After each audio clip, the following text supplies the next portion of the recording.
Can't hear you.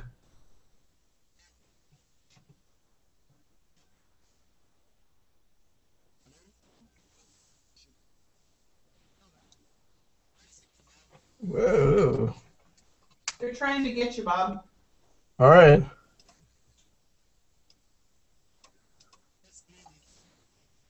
Oh, okay, I hear a little bit now. Very faint. Can you hear me at all? Whoa, there we go. Just cranked it up to 11. Okay, try again.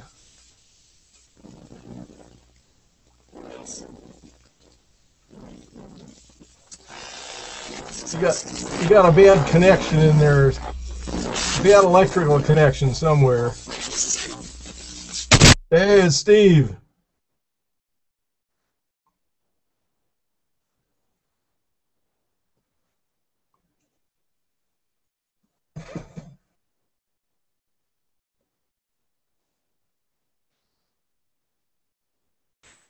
Hey, Steve.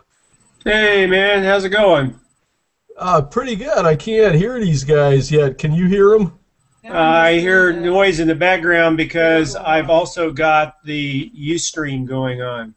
Ah, okay. Yeah.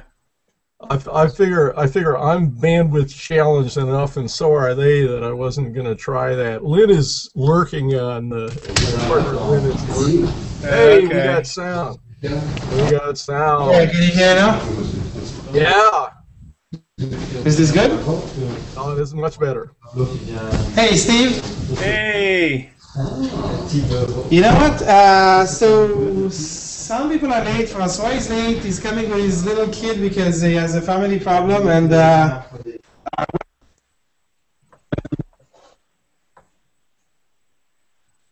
Oops, you just cut out. Yeah, I don't know how to quite do this because I can track what's going on with the Ustream. Hey, Michelle. Hi. There's Michelle. Pleased to meet you. As soon as I can get some sound from you guys.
Hey, TV.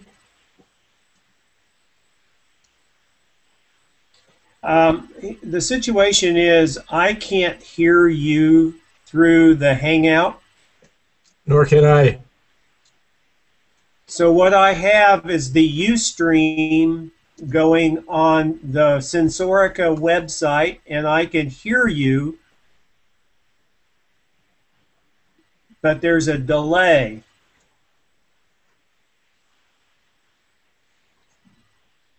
You had the sound working on the Hangout for a minute or three. okay, now you can hear us on the Hangout. But there we go. There we go. I just want to say no, he's just talking this camera. Yeah. So one person you may not know is Alain. Alain Ambrosi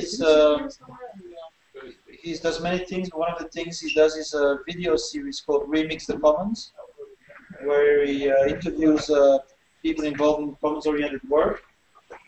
And then Lionel Morel is here. I don't know if you can see him. He's a French guy, an expert 13 open licenses, basically. Creative Commons, stuff like that. And also library. I suppose you know everybody else, right? Okay.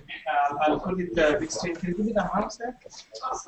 Yeah, we can get closer and you can have a conversation. Well,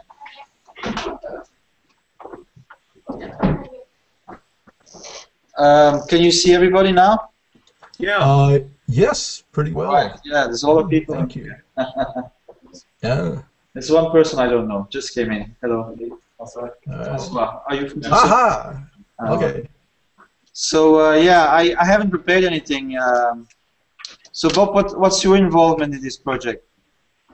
I am the computer programmer on the value accounting project. Okay. Sound from here.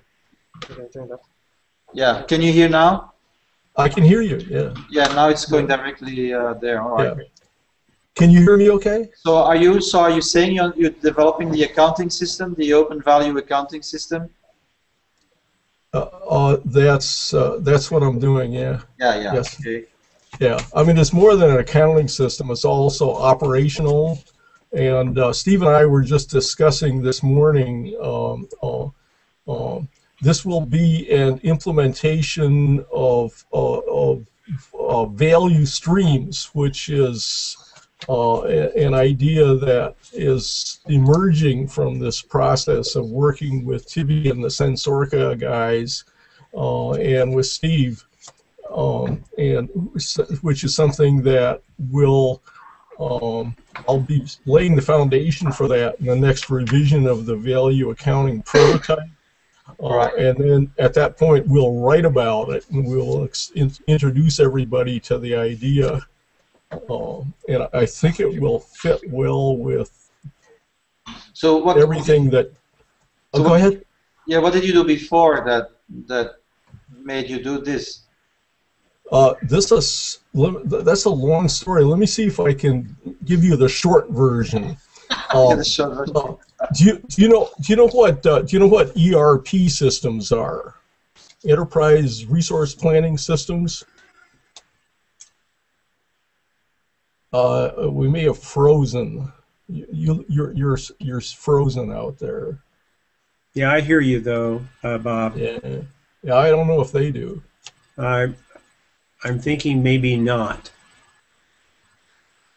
because I have a frozen image for them as well, and no sound. Yep.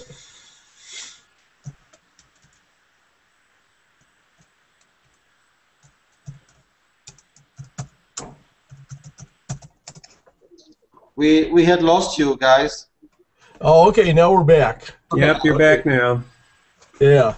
Okay. I was trying to tell the short story of what makes me both qualified and interested in working on this value accounting project. And I asked.